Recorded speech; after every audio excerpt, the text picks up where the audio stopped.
Yo, what's up mga kasaka? Sa araw nga pala to is kaarawan na nga po pala ni Papa, pero kung makikita nyo trabaho pa rin po talaga. Kami rin po kasi talaga yung tipo ng mga taong ilan lang yung mga mahalagang araw na nagpapahinga, gawa ng isang kahig, isang tuka lang din po talaga. Kaya kahit nakakapagod na, kailangan lumaban para panglaman ng tiyan. At dahil nga birthday ngayon ni Papa, kaya naisipan kong maghanda ng simpleng tanghalian, birthday cake, pero gulay made po siya. Di ko nga alam kung birthday cake ba talaga tong gagawin ko o ulam with birthday greet kay Papa. Basta birthday cake na lang talaga, made in probinsya. At yun nga, lubos din talaga ako nagpapasalamat kay Papa kasi kahit anong hirap talaga, kinakaya niya, mairaos lang kaming mga anak niya. Hanggang grade 1 lang kasi yung natapos ni Papa kasi maaga silang naulila sa ama at siya na yung bumubuhay sa mga kapatid niya. At nagpapaaral para lang mairaos niya sa kahirapan mga kapatid niya. Kaya pagsasaka talaga yung pangunahing pamumuhay ni Papa at hanggang magkaanak nga ganun pa rin. At mula kinder pa ako nung nabubuhay pa yung mga kapatid kong mga lalaki, palagi pa rin talaga kaming sumasama kung saan man nagtatrabaho si Papa. Mapapalayan, kanyugan, palaging nandun para makatulong naman. Magpasa hanggang ngayon na ako na lang yung lalaking anak ni Papa kaya kahit nakakapagod na, pero gusto ko rin kasi talagang makapag-relax na si Papa sa mga mabibigat na trabaho kasi di talaga biro yung mga pinagdaanan niya mula nung bata pa. Kaya ngayon, kayod kalabaw din talaga para masalo naman kahit papano yung mga hirap na tinitiis niya. At kahit naman papano yung kinikita ko sa pagsasaka at sa mga kanta ko, sa mga music video ko na ina-upload sa YouTube, kahit di man na ipagkakasya sa pangangailangan namin sa bahay at pang-alawan sa pag-aaral ng mga kapatid ko. Kahit papano, malaking tulong na rin yon na kahit papano di na siya ganong pressure pa kung saan siya kukuha ng pera para sa aming pamilya. Nasa kanya na lang yon kung may bibilin siya o magbibigay siya. Kasi ang goal ko lang talaga ang makapag-relax na siya sa mga mahirap na trabaho, kaya kahit nakakapagod na rin lumaban sa kahirapan, kailangan pa rin lumaban kasi meron tayong mga pangarap na gustong makamtan at mga taong sinusuportahan. Kaya sa mga nagtatanong dyan na ba't pa daw ako nagbukid na mayaman na naman, mga kasaka, followers lang po yung marami sa akin, pero kung kita yung pag-uusapan sa mga panahon ngayon, di po talaga makakabuhay ng pamilya yan. Kasi yung 1 million views mo ngayon dito sa Facebook, swerte ka na lang kung makaka 1,000 earnings ka dyan.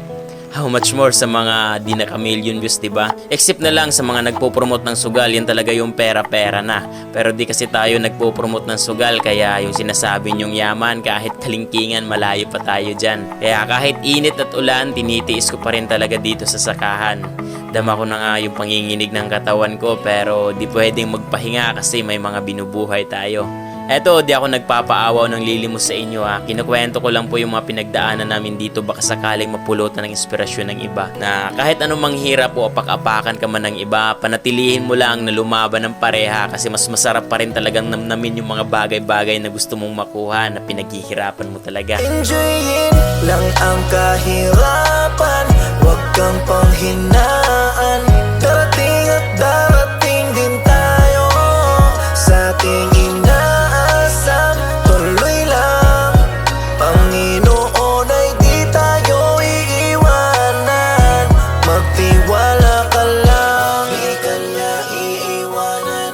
Basta magtiwala ka lang.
At eto na nga mga kasaka, luto na yung simpleng handa natin para sa kaarawan ni Papa.